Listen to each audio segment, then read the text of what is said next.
Une fois le fichier comptable créé, qui est là, c'est figure vue qu'on a créé, on a la création des éléments comptables et pour ça on vient dans structure. Une fois dans structure, on commence par le plan comptable. Le plan comptable, pour le plan comptable ici, et on vient sur nouveau.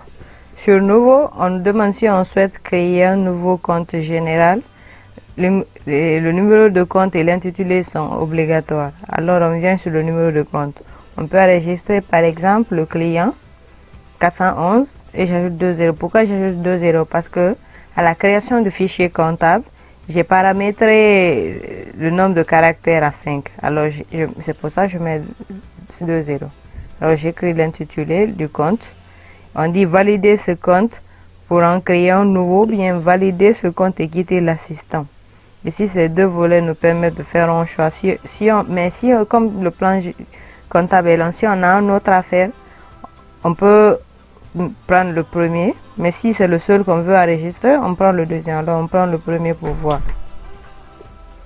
Dès qu'on clique sur suivant, ça nous envoie sur la même page mais vierge pour qu'on puisse enregistrer d'autres informations. Alors on peut enregistrer aussi le fournisseur 401 et j'ajoute toujours pour respecter mes 5 caractères.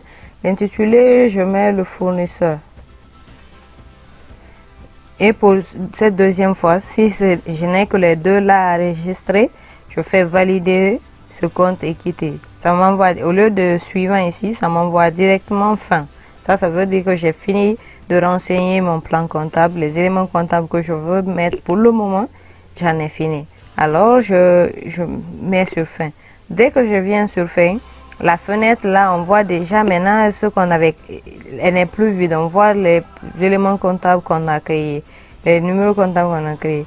Et une fois qu'on peut ouvrir pour voir pour plus d'informations, il y a l'analytique, les champs libres et même dans le paramétrage ici. Si on a par exemple des comptes tiers, qu'on fait l'affecter directement, on peut affecter et ça nous envoie directement la liste des on n'a pas enregistré d'abord des tiers ici, donc la page est vide.